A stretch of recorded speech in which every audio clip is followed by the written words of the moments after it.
రౌడీగూడ అంశానికి సంబంధించి ఇప్పుడు కొత్త కోణం వెలుగులోకి వస్తుంది. అసలు ఈ కేసులో ఏం జరిగింది అనేది విచారిస్తున్న కొద్దీ తేజస్విని కేసులో రోజుకొక విషయం బయటకు వస్తుంది. సస్పెన్స్ ఇంకా కొనసాగుతూనే ఉంది. అర్ధరాత్రి సెకండ్ ఫ్లోర్ నుంచి అరుపులు కేకలు వినిపించాయంటూ ఇప్పుడు కొత్త విషయం బయటకు వచ్చింది. సెకండ్ ఫ్లోర్లో విండో నుంచి బట్టలు, ఫోన్, ఇతర సామాగ్రి తేజస్విని బయటికి విసిరేసింది అంటూ చెప్తున్నారు. సెకండ్ ఫ్లోర్ నుంచి ఫస్ట్ ఫ్లోర్కి వచ్చి కాపాడాలంటూ తలుపులు కొట్టిందట. అరుపులతో భయపడి ఎవ్వరూ అక్కడ డోర్లు తెరవలేదంటూ తెలుస్తోంది. అజయ్ నన్ను ఏం చేయొద్దు అంటూ తేజస్విని గట్టిగా అరిచింది అంటూ కూడా తెలుస్తోంది. ఈ నేపథ్యంలో అసలు ఎవరు ఈ అజయ్ అనే ప్రశ్న ఇక్కడ తలెత్తుతోంది. కాపాడండి అంటూ తేజస్విని అసలు ఎందుకు అరిచింది? ఆ రోజు రాత్రి సెకండ్ ఫ్లోర్లో ఏం జరిగింది? అసలు తేజస్వి చెప్పిన ఆ అజయ్ ఎవరు? తేజస్విని బయట నుంచి గడియ పెడితే ఓపెన్ చేసింది ఎవరు? బిల్డింగ్లోని ప్రతి ఫ్లోర్లో కెమెరా ఉంది, కానీ కేవలం సెకండ్ ఫ్లోర్లోనే ఆ రోజు రాత్రి సీసీ కెమెరా ఎందుకు పనిచేయలేదు? కేవలం రోడ్డుపై పరిగెత్తినటువంటి సీసీ ఫుటేజ్ మాత్రమే పోలీసులు బయట పెట్టారు. బిల్డింగ్లో ఉన్నటువంటి సీసీ ఫుటేజ్ బయట పెట్టకపోవడం పైన కూడా ఇప్పుడు కొన్ని అనుమానాలు వ్యక్తం అవుతున్నాయి. తమకేమీ తెలియదన్నట్లుగా బిల్డింగ్ ఓనర్ వ్యవహరిస్తున్నాడు. ఈ ఘటనకు సంబంధించి ప్రశ్నిస్తే తనకే అవసరం లేదు అన్నట్లు చాలా నిర్లక్ష్యంగా సమాధానం చెప్తున్నట్లుగా తెలుస్తోంది. మొదట గుడిలో తలదాచుకునేందుకు తేజస్విని ప్రయత్నం చేసిందని, తాళం వేసి ఉండడంతో పక్కనే ఉన్న చిన్న గుడిలో అమ్మవారి విగ్రహంపై ఉన్నటువంటి చీర తీసుకొని కప్పుకోవడానికి ప్రయత్నం చేసిందని, ఆ చీర లాగే ప్రయత్నంలో విగ్రహం కూడా ఊడి వచ్చేసిందంటూ చెప్తున్నారు. తేజస్విని వెంట అదే బిల్డింగ్లోని బ్యాచిలర్స్ కూడా పరిగెత్తారు అంటూ చెప్తున్నారు. చెరువు దగ్గరికి వెళ్ళేసరికి 4 యువకులు ఒక మహిళను చూసినట్లుగా ఆ బ్యాచిలర్స్ చెప్తున్నారు. 4 యువకులు ఒక మహిళను చూసామని చెప్పేసి బ్యాచిలర్స్ చెప్తున్నారట. తేజస్విని తనకు తానే దూకేసిందా, లేకపోతే ఆ 4 తోసేశారా అనే అనుమానం కూడా ఇక్కడ వ్యక్తం అవుతుంది. మరోవైపు కూతురు చనిపోయినా సరే కనీసం ఆ తల్లిదండ్రులు పట్టించుకోవడం లేదంటూ తెలుస్తుంది. అదే సెకండ్ ఫ్లోర్లో, ఎక్కడైతే అప్పటి వరకు తమ కూతురు ఉందో అదే సెకండ్ ఫ్లోర్లో ప్రస్తుతం తేజస్విని తల్లి తండ్రి ఇద్దరు ఉంటున్నారంటూ కూడా తెలుస్తుంది. అటు వాళ్ళు సరిగా సమాధానం చెప్పక, ఇటు ఆ ఇంటి ఓనర్ సరిగా సమాధానం చెప్పక second floor CC camera footage miss అయ్యి మరి 4 యువకుల్ని చూసామని అక్కడ ఉన్నటువంటి యువకులు చెప్తున్నారట. మరి వాళ్ళెవరు? అన్నిటికీ మించి ఈ అజయ్ ఎవరు? ఆ టైంలో అజయ్ నన్ను ఏం చేయొద్దు అంటూ ఆ యువతి ఎందుకు అరిచింది? అంటే అక్కడ ఇంకెవరైనా ఉన్నారా ఆ రోజు?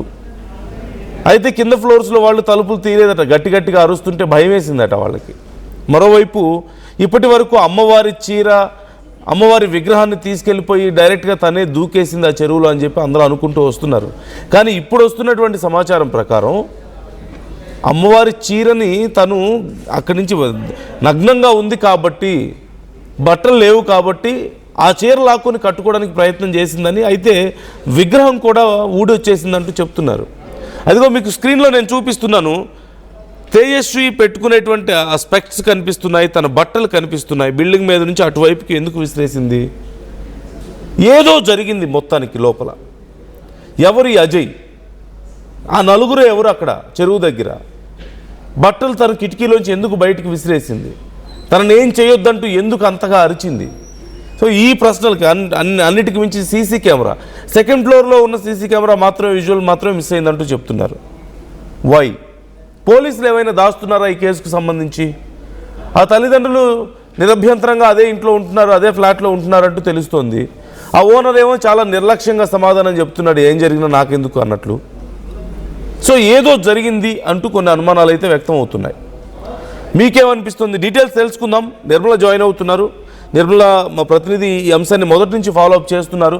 నిర్మల, ఇప్పుడు చాలా కొత్త విషయాలు బయటకు వస్తున్నాయి. ఏంటి? బట్టల కిందకి విసిరేసిందని, అజయ్ అనే వ్యక్తి ఉన్నాడని, లేకపోతే అక్కడ 4 యువకులు కనిపించారని అక్కడ ఉన్న వాళ్ళు చెప్తున్నారని చాలా కొత్త విషయాలు బయటకు వస్తున్నట్లుగా తెలుస్తుంది. విచారణలో ఏమేమి తేలుతున్నాయి? మరి ఆ పేరెంట్స్ కానీ ఆ ఇంటి ఓనర్ కానీ సరిగా సమాధానం చెప్తున్నారా అసలు? ఎస్ నందు, ఈ కేసులో మాత్రం చాలా మిస్టరీ అయితే దాగుంది అనేది క్లియర్గా అర్థమవుతుంది. ఎందుకు అంటే కూడా ఇప్పుడు కాలనీ వాసులంతా మాట్లాడిన విషయం చూసుకున్నట్లయితే అది దృష్టిలోకి తీసుకుంటే చాలా అనుమానాలు వ్యక్తం అవుతున్నాయి. కాలనీ సభ్యులు కూడా అయ్యే అనుమానాలు వ్యక్తం చేస్తున్నారు. వాళ్ళు ఏమంటున్నారంటే అర్ధరాత్రి 2:30 గంటల ప్రాంతంలో ఆ ఇంట్లో నుంచి అంటే సెకండ్ ఫ్లోర్లో నుంచి పెద్ద పెద్ద కేకలు, అరుపులు, గొడవ వినబడింది. కాకపోతే వాళ్ళిద్దరు తల్లి కూతుర్లే కదా అందులో ఉండేది, ఎవరబ్బా గొడవ పడేది, వాళ్ళే ఏదో అనుకుని ఉంటారు అని చెప్పేసి మేము అనుకున్నాము. ఆ తర్వాత అంటే ఈ బిల్డింగ్కు బ్యాక్ సైడ్ ఇంకో బిల్డింగ్ ఉంది. ఆ బిల్డింగ్లో సెకండ్ ఫ్లోర్లో ఉండేవాళ్ళు ఆ గొడవ విని కొంచెం డోర్ ఓపెన్ చేసుకొని బయటకు వచ్చి నిలబడ్డ తరుణంలో కిటికీలో నుంచి మొత్తం కూడా బట్టలన్నీ, అలాగే బెడ్షీట్లు, ఫోను, తనది ఇయర్ బడ్స్, స్పెడ్స్ అన్నీ కూడా, ఒక షాంపూ బాటిల్ కూడా బయటికి మొత్తం ఇలా విసిరేస్తూ చేతులు కనిపించాయి మోచేతుల వరకు అని చెప్పేసి కూడా వాళ్ళు చెప్తున్న విషయాలు. అట్లా విసిరేస్తూ ఉంటే కూడా మేము చూసాము అన్నారు. ఆ విసిరింది కూడా ఇంకా వెనకాల ఇంకొక ఇల్లు ఉంది. ఆ ఇంట్లో వాళ్ళు పొద్దున్నే 6 గంటలకు లేచి చూస్తే మొత్తం కూడా చెల్లా చెదురుగా ఆ మామిడి చెట్టు పైన ఇంటి ముందు మొత్తం కూడా బట్టలు పడిపోయి ఉన్నాయి అని చెప్పేసి చెప్తా ఉన్నారు. ఆ బట్టలు ఎక్కడివి అని చెప్పేసి నేను ఇంటి పక్కన వాళ్ళని అడిగితే పైనుంచి బిల్డింగ్ నుంచి వచ్చి రాత్రి ఈ ఇంట్లో పెద్ద గొడవ అయ్యింది, అప్పుడు ఇవన్నీ విసిరారు అని చెప్పేసి కూడా చెప్పడం జరిగింది అన్నారు. అదే రోజు రాత్రి ఈ బిల్డింగ్లలో కూడా మొత్తం తేజస్విని తను నగ్నంగా పరుగులు తీస్తూ పరిగెత్తుకుంటూ వచ్చి ఆ ఇంటికి కూడా తను డోరు బాధింది. మాకు బాగా సౌండ్ వచ్చింది, బాగా చాలాసేపు కూడా పైనకు కూడా ఫస్ట్ ఫ్లోర్లో కూడా వచ్చి మాకు డోర్లు కొట్టింది, కానీ భయానికి గురై మేము డోర్లు తీయలేదు అని చెప్పేసి కూడా వాళ్ళు చెప్తూ ఉన్నారు. అదేవిధంగా గట్టిగా కేకలు వినిపించాయి, అజయ్ నన్నేం చెయ్యొద్దు, అజయ్ నన్నేం చెయ్యొద్దు, నన్ను కాపాడండి అని అరుపులు వినబడ్డాయి. మాకు అనుమానాలు వ్యక్తమవుతున్నాయి. అంటే ఆ ఇంట్లో తల్లి కాకుండా ఇంకెవరైనా ఉన్నారా? ఎందుకంటే ఆ అమ్మాయి తనను తను కాపాడుకోవడానికి తన మీద ఎవరైనా అఘాయిత్యానికి పాల్పడితే అలాగే నగ్నంగా పరుగులు తీస్తూ వచ్చిందా అమ్మాయి బయటికి అనేది తర్వాత మాకు ఆలోచన వచ్చింది. లేకపోతే ఆ రాత్రే ఎవరమో ఒకరమో మేము బయటకు వచ్చి కాపాడే వాళ్ళమేమో, కానీ అప్పుడు మాత్రం భయం వేసింది అలా చూసేసరికి, అందుకే మేము బయటికి రాలేకపోయాము. తర్వాత మాకు ఒక్కొక్కటిగా అనుమానాలు వ్యక్తమవుతున్నాయి అని చెప్పేసి కాలనీ వాసులు అంటున్నమాట. ఇంకొక విషయము, గుడి దగ్గరికి ఎందుకు వెళ్ళింది ఇక్కడ? మరి అలా నగ్నంగా వెళ్ళిన అమ్మాయి, కాపాడమని అర్చిన అమ్మాయి గుళ్ళోకి ఎందుకు వెళ్ళింది అనే అనుమానం వ్యక్తమైనప్పుడు, మరి అమ్మాయికి ఒంటి మీద వస్త్రాలు లేకపోవడంతో తనను తను కాపాడుకోవడానికి గుళ్ళోకి తల దాచుకోవడానికి వెళ్ళుంటుందా అనే ఒక అనుమానాలు కూడా వ్యక్తం అవుతున్నాయి మాకు. ఎందుకంటే ఆ అమ్మాయి సీసీ ఫుటేజ్లో మెయిన్ టెంపుల్ ఏదైతే ఉందో ఆ టెంపుల్ దగ్గర లాక్ను పట్టి లాగే ప్రయత్నం చేసింది. అక్కడ తాళం పట్టి లాగే ప్రయత్నం చేసినప్పటికీ ఆ తాళం రాకపోవడంతో లెఫ్ట్ సైడ్ నుంచి మళ్ళీ పరిగెత్తుకొని వెళ్ళి గుడి వెనుక నుంచి భాగంలో రావడంతో గుడికి రైట్ సైడ్లో ఒక చిన్న టెంపుల్ ఉంది అమ్మవారిది, నల్లపోచమ్మ టెంపుల్. ఆ టెంపుల్కి మాత్రము తాళం వేసి లేదు, అందులోనే విగ్రహం ఉంది. అమ్మవారికి చీర కట్టించి పెట్టారు చక్కగా.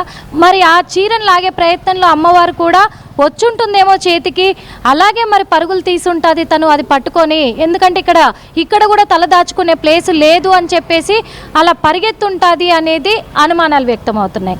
ఇంకొక విషయం ఏంటంటే, అదే ఫ్లాట్లో కింద రెంటుకుంటున్నటువంటి అబ్బాయిలు విషయం తెలుసుకొని ఆ కేకలు వినిపించేసరికి కాసేపటి తర్వాత ఒక 5గురు అబ్బాయిలు తనకేదైనా కప్పుదాము అని చెప్పేసి ప్రయత్నంలో మేము వెళ్ళాం కానీ అప్పటికే అమ్మాయి తేజస్విని అక్కడ గుడి దగ్గర కనిపించలేదు. ఆ ముందుకు వెళ్ళేసరికి ఆ మర్రి చెట్టు కింద 3 మగవాళ్ళు, ఒక అమ్మాయి అయితే నిలబడి ఉన్నారు అక్కడ, ఒక యువతి. వాళ్ళు ఎవరు అనేది మాకు అర్థం కాలేదు. అప్పటికి తేజస్విని కనిపించకపోవడంతో మేము వెనుతిరిగి వచ్చేసాము అని వాళ్ళు అంటున్నారు. వాళ్ళు కూడా అనుమానం వ్యక్తం చేస్తున్నారు. అంటే వాళ్ళ నుంచి వాళ్ళు ఏమైనా చేస్తారేమో భయంతో, అప్పటికే భయంలో ఉన్న తేజస్విని మరి వాళ్ళ నుంచి కూడా బయటపడడానికి తనను తను కాపాడుకోవడానికి చెరువులో దూకుంటుందా, లేకపోతే వాళ్ళే ఏమైనా అమ్మాయిని నెట్టేసి ఉంటారా అనే కోణంలో కూడా మాకు అనుమానాలు వ్యక్తమవుతున్నాయి. ఎందుకంటే అక్కడ మర్రి చెట్టు దగ్గర అదంతా వాకింగ్ పార్కు కోసము, గుడి టెంపుల్ ఆవరణం కాబట్టి వాకింగ్ కోసము మొత్తం కూడా నీట్గా ఏర్పాటు చేసి చాలా అందంగా అమరిస్తే రోజు సాయంత్రం 6:30 అయ్యిందంటే అక్కడికి చాలామంది వచ్చి సిట్టింగ్స్ వేస్తూ అక్కడ మందు సిట్టింగ్లు వేస్తారు చాలామంది. కానీ దాన్ని ఎవరు కూడా పట్టించుకోవట్లేదు, పోలీసులు పట్టించుకోవట్లేదు. ఇక్కడ టెంపుల్ యాజమాన్యం కూడా నిర్లక్ష్యం వహించింది. మరి అలా తాగడానికి వచ్చిన కానీ వాళ్ళతో ఒక యువతి కూడా ఉంది.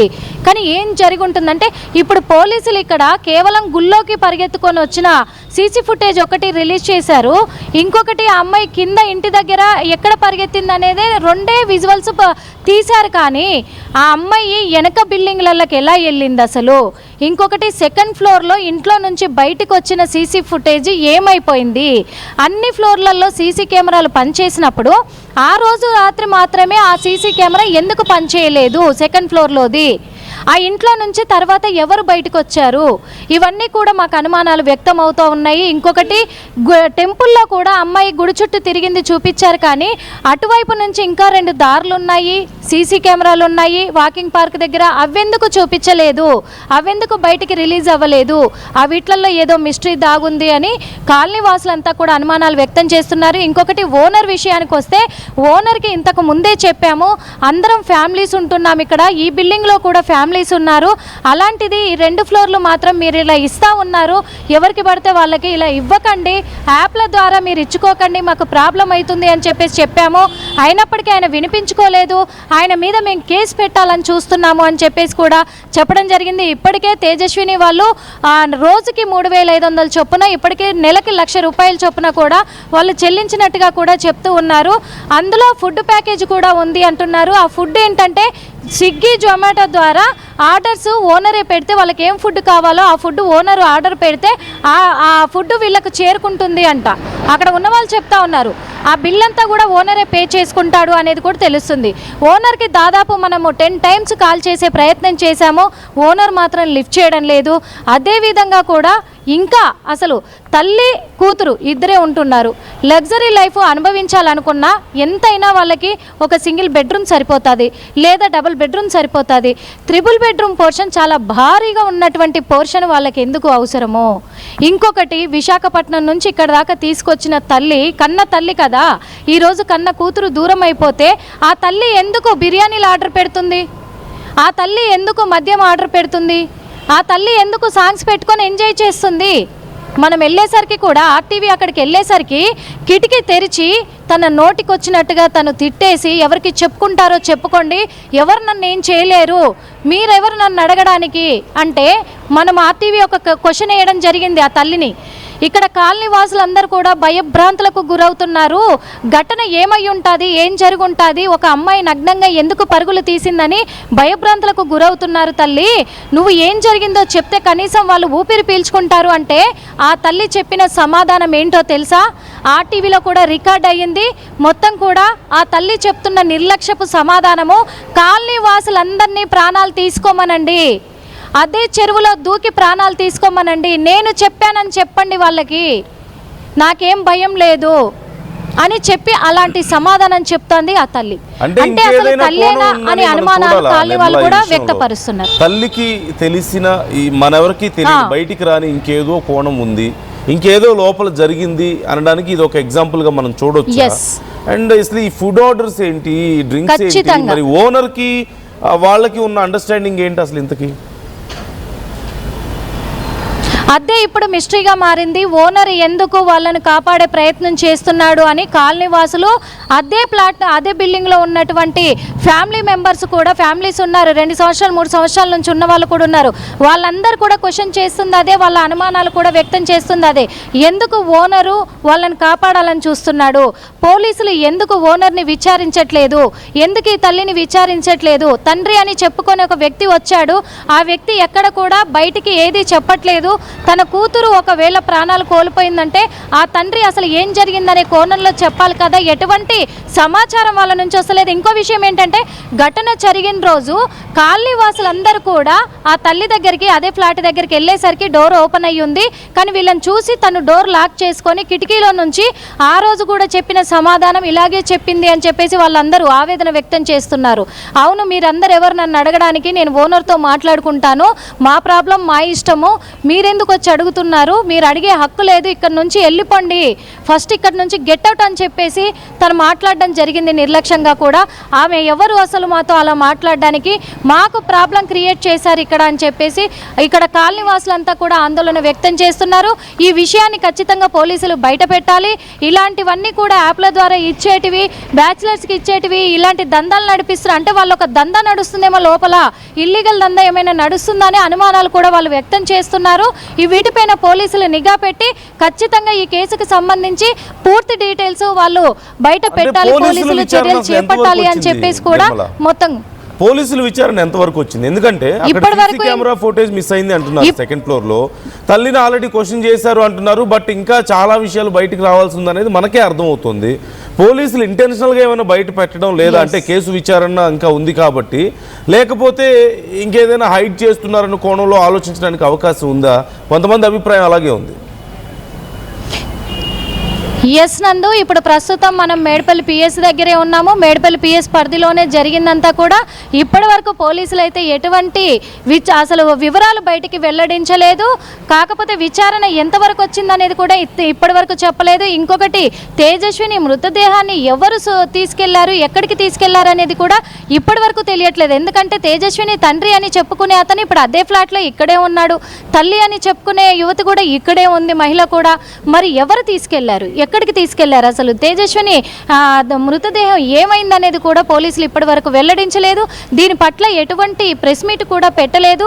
కాకపోతే విజయనగరానికి సంబంధించిన అమ్మాయి సాఫ్ట్వేర్ ఎంప్లాయీ, అక్కడ బెంగళూరులో రిజైన్ చేసింది, మళ్ళీ విజయనగరానికి వచ్చింది, అక్కడి నుంచి ఇక్కడ హైదరాబాద్కి వచ్చింది, మియాపూర్లో రూమ్ కోసం వెతికారు, నైట్ తల్లి కూతుర్లో గొడవయ్యి ఇలా చేసుకునిందని మాత్రమే చెప్పడం జరిగింది. కానీ ఇక్కడ అజయ్ అనే వ్యక్తి ఎవరు, అసలు ఏం జరిగింది, బట్టలన్నీ ఎలా బయటకు వచ్చాయి, ఇవేవి కూడా వివరాలు ఇప్పటి వరకు పోలీసులు చెప్పింది లేదు, వివరించింది కూడా లేదు, వెల్లడించింది అంతకంటే లేదు. ఇప్పుడు పోలీసులతో వివరాలు సేకరించే పనిలోనే ఆర్టీవీ ఇక్కడికి స్టేషన్కి రావడం జరిగింది. ఇప్పుడు ఖచ్చితంగా కూడా సిఐతో మాట్లాడే ప్రయత్నం అయితే చేద్దాం, పూర్తి వివరాలు కూడా తెలుసుకునే ప్రయత్నం అయితే చేద్దాం నందు. రైట్. థ్యాంక్ యూ నిర్మల, ఎప్పటికప్పుడు అప్డేట్స్ అందిస్తూ ఉండండి. సో ఈ కేసుకు సంబంధించి అనుకున్నంత ఈజీగా లేదు. మొదట్లో అందరూ ఏమనుకున్నారు, ఏదో మానసిక సమస్య, లేకపోతే ఈ నమ్మకాలు, మూఢనమ్మకాల వల్ల యువత అలా అయిపోయింది, నగ్నంగా బయటకు వచ్చింది పరిగెత్తుకుంటూ, తర్వాత అక్కడ అమ్మవారి విగ్రహాన్ని తీసుకెళ్లి చెరువులో దూకింది అనుకున్నారు. బట్ ఇప్పుడు చాలా విషయాలు బయటకు వస్తున్నాయి. ఆ తల్లి తండ్రి ఇప్పుడు అక్కడే ఉన్నారు. మొన్నటి వరకు తండ్రి లేడు అంటున్నారు, మరి ఇప్పుడు తండ్రి అక్కడికి వచ్చాడు అంటున్నారు. కూతురు పోయిందన్న కనీసం బాధ లేకుండా హ్యాపీగా బిర్యానీలు మందు ఆర్డర్ పెట్టుకొని ఎంజాయ్ చేస్తున్నారట మ్యూజిక్ పెట్టుకొని. మరోవైపు ఆ ఓనర్ ఏమో వాళ్ళకి ఆర్డర్స్ పెడుతున్నాడంటూ తెలుస్తుంది. ఇంత జరుగుతున్నా ఓనర్ కనీసం ప్రాపర్గా రెస్పాండ్ అవ్వడం లేదంటూ చెప్తున్నారు. పోలీసులు ఆ second floor CC camera footage ఎందుకు మిస్ అయిందనే దానికి సంబంధించి విచారణ చేయాలి. మరోవైపు అసలు ఆ బట్టలు అటువైపు ఎందుకు పడేసింది ఆ యువతి, బట్టలు, షాంపూ, ఇవన్నీ, తన స్పెక్ట్స్, ఇవన్నీ బయటికి పడేసింది. అదిగో మీకు కనిపిస్తున్నాయి స్క్రీన్లో చూడండి. అటు పడేసి బయటికి పరిగెత్తుకుంటూ వచ్చింది నగ్నంగా. అంటే ఇంకేదో జరగబోయింది లోపల, ఆ యువతి విషయంలో ఏదో ఘోరం జరగబోయింది. అందుకు ఆ యువతి అక్కడి నుంచి పారిపోవడానికి ప్రయత్నించిందా, మరి వచ్చి విగ్రహాన్ని ఎందుకు తీసుకెళ్ళింది, చెరువులో దూకిందా, లేకపోతే ఎవరైనా తోసేశారా? ఆ యువకులు చెప్తున్నట్లుగా ఆ యువతిని కాపాడడానికి వెళ్ళిన వాళ్ళని చూసి ఆ భయంలో ఒకవేళ నిజంగా భయపడి అక్కడ దూకేసింది ఆ యువతి. చాలా ప్రశ్నలు ఉన్నాయి ఈ అంశానికి సంబంధించి. ఖచ్చితంగా ఆ తల్లికి తండ్రికి ఏదో తెలుసు, వాళ్ళు బయట పెట్టడం లేదు. ఆ ఓనర్కి తెలుసు, అతను బయట పెట్టడం లేదు. They have their own understanding. ఈ విషయంలో ఇంటర్నల్గా వాళ్ళకి అండర్స్టాండింగ్ ఉంది. They are protecting each other ఈ కేసులో. తర్వాత పోలీసులు ఈ కేసుకు సంబంధించి మరి ఎంతవరకు విచారించారు, ఏం వివరాలు తెలుస్తున్నాయి అనేది పోలీసులు కూడా క్లియర్గా చెప్పడం లేదు. ఎందుకంటే ఆ యువతి నగ్నంగా బయటకు వచ్చిన వీడియో బయట పెట్టారు తప్పితే what about the second floor CC camera footage and remaining ఫ్లోర్స్లో ఆ యువతి వెళ్ళి డోర్ కొట్టిందని, కాపాడమని చెప్పి అడిగిందని కూడా అంటున్నారు. ఖచ్చితంగా అవి కూడా రికార్డ్ అయి ఉండాలి. మరి ఆ విజువల్ అంతా ఏమైపోయింది, ఆ ఫోటేజ్ అంతా ఏమైపోయింది? మరి తల్లి తండ్రి అంత హ్యాపీగా, అంత నిర్లక్ష్యంగా కూతురు పోయిందన్న కనీసం బాధ లేకుండా దే ఆర్ ఎంజాయింగ్. మరి వాళ్ళని ఏం విచారించారో, ఆ విషయాలు ఏం బయటపడ్డాయి, ఆ యువతి కాల్ హిస్టరీ కానీ ఇవన్నీ ఎందుకు బయటకు రాలేదు, అంటే దానికి సంబంధించిన డీటెయిల్స్ ఎందుకు రావడం లేదు? తనని ఏమి చేయొద్దని అజయ్ అంటూ అరిచింది అంటూ చెప్తున్నారు. మరి అతనెవరు? సో ఈ డీటెయిల్స్ అన్నీ ఖచ్చితంగా బయటికి రావాలి. ఇప్పటికే అధికారులతో మా ప్రతినిధి నిర్మల మాట్లాడడానికి ట్రై చేస్తున్నారు. తల్లిదండ్రుల నుంచి సమాధానం రావడం లేదు. తల్లిదండ్రుల దగ్గరికి వెళ్ళి అడిగితే మీకు నచ్చింది చేసుకోండి, మేము సమాధానం చెప్పమంటున్నారట. ఓనరు నిర్లక్ష్యంగానే ఉన్నాడు. ఇంకా మరి జనం భయపడుతున్నారు, ఇక్కడ మీరు ఏదో ఒక సమాధానం చెప్పండి అని అడిగితే అందరూ చచ్చిపోండి కావాలంటే అని చెప్పేసి ఆ తల్లి మాట్లాడిందట. ఇంతకంటే దారుణం ఏదైనా ఉందా? ఖచ్చితంగా ఆ తల్లిదండ్రులకు ఏదో తెలుసు, ఆ ఓనరు తల్లిదండ్రులు కలిసి ఏదో దాచిపెడుతున్నారు అన్నట్లు కనపడుతోంది. పోలీసులు కూడా దీనికి సంబంధించి మరి విచారణ చేసి సమాచారం ఇంకా బయట పెట్టడం లేదా, కేసులో ఇంకొంత సమాచారం అవసరమైంది కాబట్టి గోప్యంగా ఉంచుతున్నారా, లేకపోతే ఇంకేదైనా కోణం ఉందా అనేది కూడా కొన్ని డౌట్స్ వస్తున్నాయి. So how do think about this ఓవరాల్గా? ఈ కొత్త విషయాలు బయటకు వస్తుంటే మీకు ఈ కేసులో ఏం జరుగుతుంది అనిపిస్తుంది? కామెంట్ చేయండి.